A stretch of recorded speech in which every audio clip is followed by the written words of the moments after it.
اگلے 3.5 سال میں جو ہے وہ اس ملک کے متعلق پھر یہ کہا جانے لگا کہ یہ ملک جو ہے وہ ڈیفالٹ کرنے جا رہا ہے، اور جب ملک ڈیفالٹ کرتے ہیں تو وہاں پہ پھر ملک میں رہنے والے لوگوں کا جو حال ہوتا ہے وہ اگر کوئی سری لنکا کے حالات جانے تو اسے معلوم ہو کہ ڈیفالٹ ملکوں کا کیا حال ہوتا ہے۔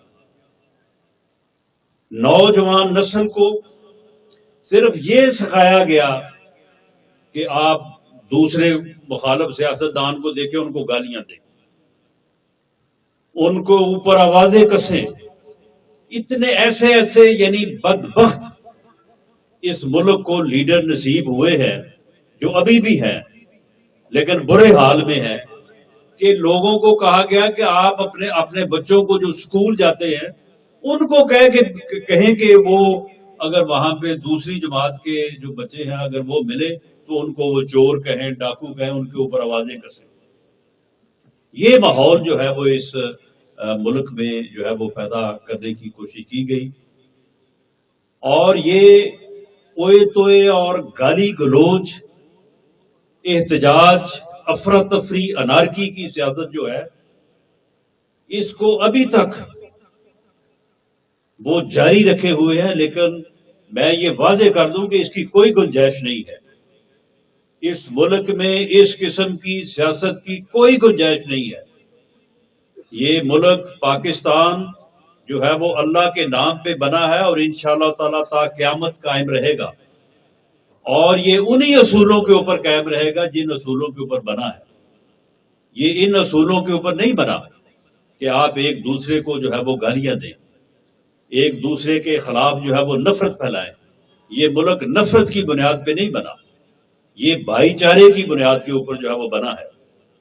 اور اب آپ دیکھ لیں کہ ایک صوبے میں ان کو حکومت ملی ہے تو 3 مرتبہ جو ہے وہ وہاں سے اسلام آباد پہ حملہ آور ہو چکے، اور جب حملہ آور ہونے کو اس مرتبہ آ رہے تھے تو راستے میں بار بار لوگوں کو کہہ رہے تھے کہ پٹھان بڑے غیرت مند ہوتے ہیں۔ بالکل ٹھیک ہے، اس میں کوئی شک نہیں، پٹھان بڑے غیرت مند ہوتے ہیں، وہ جس کے ساتھ کھڑے ہوتے ہیں اس کو چھوڑتے نہیں ہیں۔ اور بعد میں حال یہ ہوا کہ ڈی چوک پہنچ کے وہ پٹھان سارے غریب کھڑے تھے اور خود جناب وہاں سے رفو چکر ہو گئے، خود بھاگ گئے، علی بن گنڈا پور صاحب بھی اور بشرا بیگم صاحبہ بھی۔ لوگوں نے، اور اس کے بعد پراپیگنڈا کر رہے ہیں کہ جی ہمارے یہاں پہ قتل عام ہوا ہے، ہمارے بندوں کو یہاں پہ مارا گیا۔ بھئی بندوں کو وہاں پہ مارنے کی ضرورت کیا تھی؟ لوگ لیڈر کے ساتھ کھڑے ہوتے ہیں، لوگ لیڈر کے ساتھ آتے ہیں۔ آپ کو کے پی کے میں آپ کی حکومت ہے، حکومت کی وجہ سے لوگ آپ کے ساتھ جو ہے وہ چلے۔ پورے پنجاب میں دیکھ لیں، کسی جگہ سے جو ہے وہ 10 بندے جو ہے انہوں نے بھی جو ہے وہ کوشش نہیں کی اسلام آباد جانے کی، سوائے اس کے کہ چند لوگوں نے پولیس کو اور افسروں کو فون کیے کہ جی ہمیں پکڑ لیں تاکہ ہماری بھی جو ہے وہ حاضری لگ جائے۔ کوئی کسی جگہ پہ، بلکہ میں نے تو چیف منسٹر صاحبہ سے بھی اور پرائم منسٹر صاحبہ سے بھی کہا کہ اتنی جو ہے وہ پابندی لگانے کی جو ہے وہ ضرورت ہی نہیں تھی۔ ہمیں یہ پہلے سے معلوم تھا کہ پنجاب میں لوگ اس قسم کی افراتفری، انارکی کی سیاست کو جو ہے وہ پنجاب میں لوگ پسند نہیں کرتے۔ پنجاب آج بھی خدمت کی سیاست کے ساتھ ہے، تو کے پی کے سے لوگ حکومت کے ساتھ، وزیر اعلیٰ کے ساتھ جو ہے وہ آئے، اور جب وہ آئے وہاں پہ تو ان کے ساتھ آئے وہ۔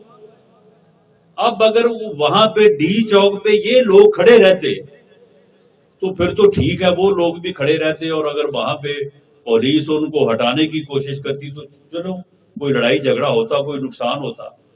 لیکن جب وہ ہی بھاگ گئے اور ان کو بھاگتے ہوئے باقاعدہ لوگوں نے ان کی گاڑی کو ڈنڈے مارے ان کہ بھی کدھر بھاگ رہے ہو تم، تو جب وہ بھاگ گئے تو اس کے بعد پھر لوگ جو تھے وہاں سے ڈسپرس ہو گئے۔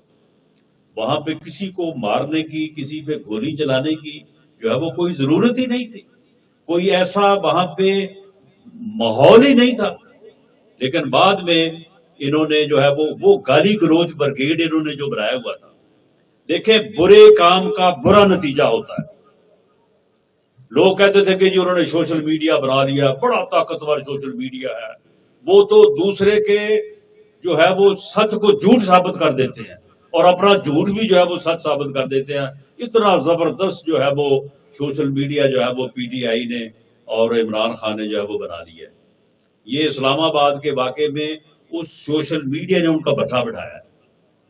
اس جھوٹ نے، جس جھوٹ کو وہ ثابت کرنے کے لیے انہوں نے وہ سوشل میڈیا کا سہارا لیا، اس سوشل میڈیا نے ان کا بیڑا غرق کر دیا.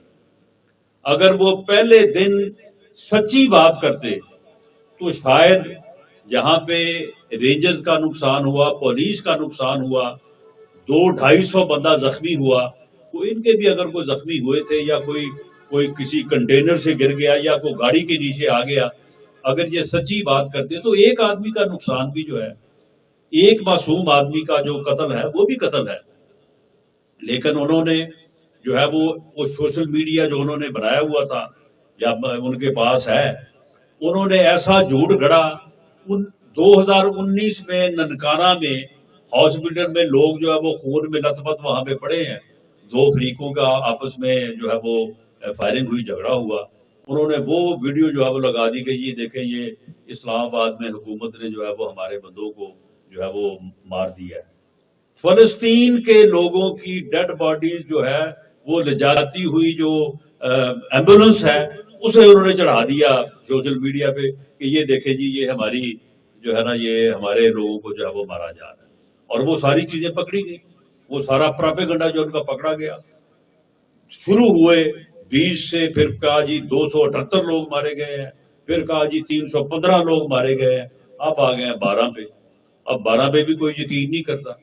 اگر پہلے سے کوئی سچی بات کرتے تو شاید اس کے اوپر کوئی یقین کرتا.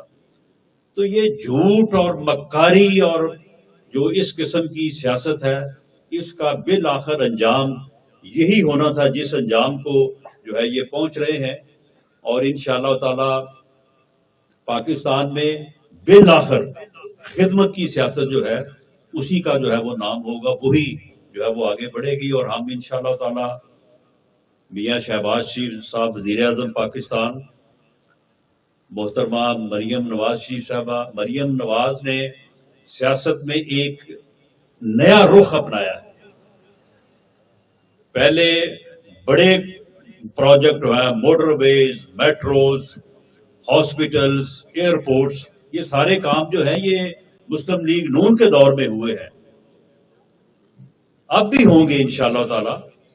اس سے پہلے بھی عام آدمی کی خدمت کا خیال رکھا گیا، لیکن اس مرتبہ مریم نواز کا پورا فوکس جو ہے وہ عام آدمی کو، انہوں نے غریب آدمی کو، معذوروں کو، مریضوں کو، عام کسان کو، غریب کسان کو انہوں نے ایسی جو ہے وہ مفید جو ہے وہ پروجیکٹس، سکیمز کا جو انہوں نے اجرا کیا ہے جس سے عام آدمی جو ہے وہ مستفید ہو رہا ہے. اور عام آدمی کو جو ہے وہ اس کی زندگی کو آسان کرنے کے لیے اور موجودہ حالات میں جو مہنگائی ہے اس کا مقابلہ کرنے کے لیے جو ہے وہ اس کو مدد ملے گی. لیکن یہ مہنگائی اور یہ جو معاشی بحران ہے اس کے ذمہ دار ہم نہیں ہیں. یہ میں دعوے سے کہتا ہوں کہ 2017-18 میں آپ دیکھ لیں، 13 میں لوڈ شیڈنگ اور دہشت گردی نے اس ملک کو جو ہے وہ جکڑا ہوا تھا. اگلے 4 سال میں پی ایم ایل این کی حکومت نے میاں نواز شریف کی قیادت میں دونوں مسئلے حل کیے، لوڈ شیڈنگ بھی حل کی اور دہشت گردی کا بھی خاتمہ کیا. اور 18 میں ملک جہاں پہ تھا، یہ مجھے اس کی تفصیل میں جانے کی ضرورت نہیں ہے، اور یہ جو حالات اس وقت ہیں یہ اگلے 4 سال میں جو ہے وہ پیدا ہوئے اور ملک ڈیفالٹ پہ پہنچا. لیکن اب اللہ کے فضل سے آج میں یہ پورے یقین سے کہہ سکتا ہوں کہ میاں شہباز شریف صاحب کی ہمت، ان کی محنت سے آج ہم اس سطح پہ کھڑے ہیں کہ انشاءاللہ تعالی آنے والے دنوں میں، آگے تو یہ تھا کہ ہر آیا دن جو ہے ہر روز آپ کو کوئی نہ کوئی مشکل، کوئی مصیبت آپ کے سامنے ہوتی تھی. اب آنے والے دنوں میں انشاءاللہ تعالی آپ کو اچھی جو ہے وہ خبریں ملیں گی اور ترقی کے جو ہے وہ کام جو ہے وہ ملیں گے. اور عام آدمی کی صورت حال جو ہے وہ بھی آسودہ ہوگی، مہنگائی ہے یا باقی معاملات ہیں۔ آج میں یہ بھی عرض کر دوں کہ میں نے ڈپٹی کمشنر صاحب سے گزارش کی ہے کہ یہ جو بائی پاس ہے